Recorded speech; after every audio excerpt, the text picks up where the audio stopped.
Hello again, everybody. This is At Home with Economics. I'm Alice Meredith, and we're here to talk about making your dollars stretch farther and how the politics and economics on the national stage might affect that dollar going forward. And today we're continuing our series, part 3 of our series about the crisis in Venezuela, the basic economic collapse of the country, and how that relates to what is going on in our country today. We have, on our 2 previous videos, we talked about price controls that the government put in place and the social welfare programs that they had and what happened in the country there. And so if you want to check those out, we're going to have a link down in the description. And today we're going to be talking about currency controls, which feels really esoteric. And it's like, what are you even talking about? But bear with me, because this is an important topic. And when I first started looking into this, I was like, how am I going to relate this to what's going on today? But there is actually something that's super important that some politicians are saying, so bear with me to the end of the video. So currency controls, what are they? So currency, of course, is the money that people use to buy things.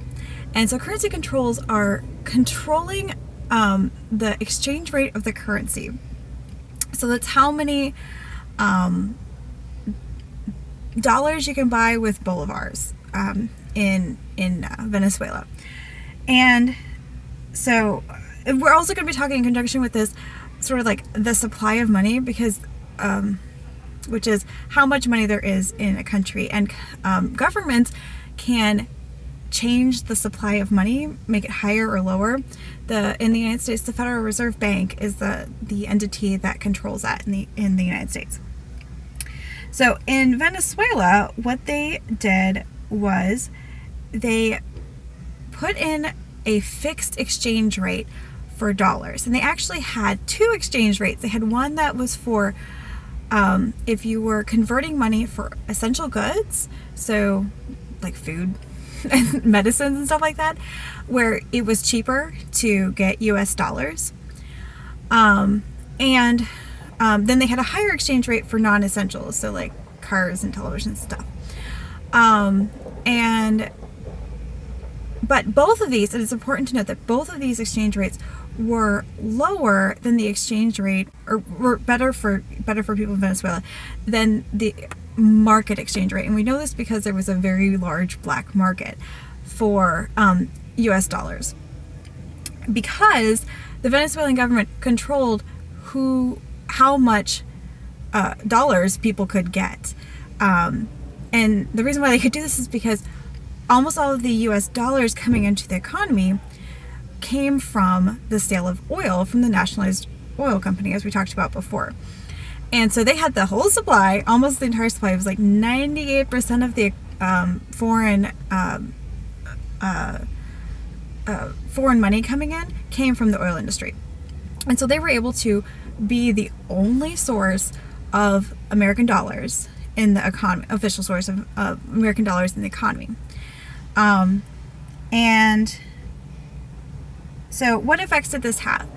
So in the short term, between, as we talked about before, between 2003, 2004, and 2014, there was a large, or the price of oil was very high.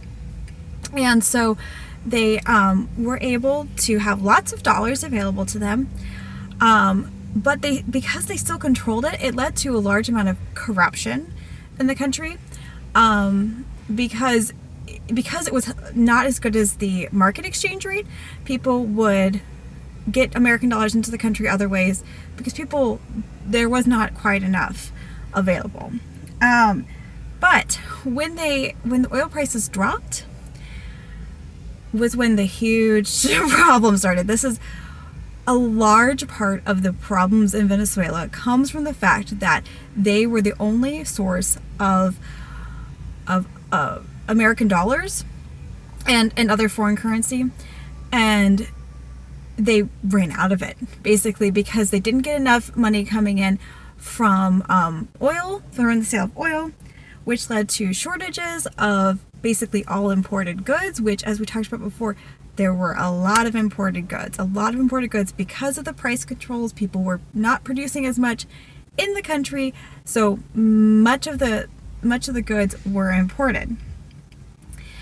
So to combat this problem of not having enough money and not having enough foreign currency and things, the Venezuelan government made the very unfortunate decision to start printing lots and lots of money, which led to the extreme hyperinflation that I'm sure you've heard about in the news.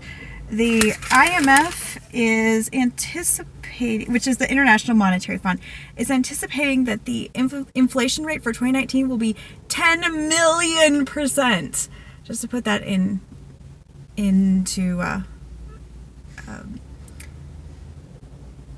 focus for you.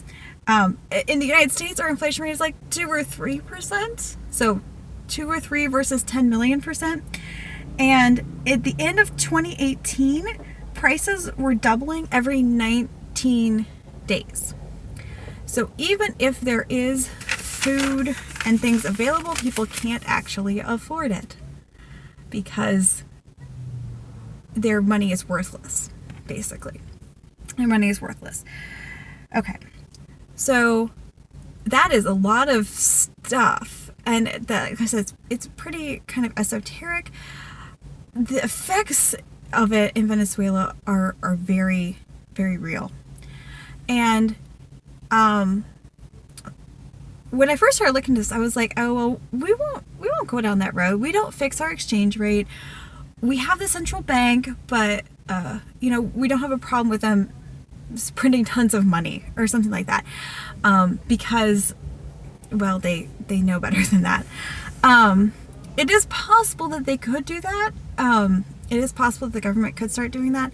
I actually don't anticipate that particular problem, although once in a while you hear people saying things like that.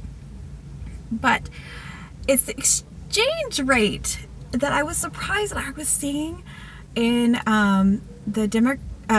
Elizabeth Warren, in her plan for economic patriotism, suggested or said that if she becomes president, she will make the exchange rate better for the United States. Okay, so first of all, economic patriotism basically means protectionism. Okay, so if you're a fan of free trade, this is not a good plan. And I will link the plan in the in the description box below. There are some things in there that are fine, and there are other things like this exchange rate thing that are very very troubling. So what to me was even more troubling was I was looking through Twitter to see what other candidates were saying on this, and President Trump also endorsed this plan as being awesome, and I was like, you gotta be kidding me. So anyway, here's the problem with making the exchange rate better for the United States. So okay. When we exchange, let's say with Europe, okay, we can buy, I'm not sure what the exchange rate is right now, but it's usually about, these days it's around €1 for $1. And what she's saying is that we should make our dollar weaker, so that it would take $2 to buy a euro. It wouldn't be that much probably, but that's just an example. So that it's cheaper for people from Europe to buy American goods, which would promote our exports and hypothetically lead to American jobs. But what would actually probably happen is that it would make consumer goods more expensive. Anything that we buy from Europe, from China, from Mexico, from Canada, from Australia would be more expensive for us. You would see prices going up in stores for like everything that you buy, because we buy a lot of things that are imported. sorry, we buy a lot of things that are imported. Now, you could say, well, you could buy American and then that would solve that problem, except that we don't make everything here, and that's a good thing. We should not make everything here. It's more efficient if we don't make everything in every country. So if you want to travel to Europe and not have it cost quite as much, you don't want a weak dollar. You want a strong dollar, because then it is cheaper for us to go to Europe, visit Rome. It's cheaper for us to buy a television in the store, because even if we did buy American, it would still be more expensive, because the reason why we don't buy American goods is because they are more expensive. So, any plan that is going to, so this is also the same problem with tariffs, is that anytime that we make goods that are imported more expensive and goods that are exported cheaper for people who are buying abroad, it is not as good for consumers. And there's not a whole lot of evidence that it even brings back the manufacturing jobs that Elizabeth Warren says it will. And so I'm very troubled, not only with this particular plan, which, she's just a candidate, so, either way, but I'm really troubled that President Trump is also saying that this is a good plan. So, yeah. Do you agree with me? Do you think this will help? Do you think this won't help? I'd like to hear about it in the comments section. And we will be back tomorrow talking about the nationalization of industries and what that has to do with you. Thanks. God bless.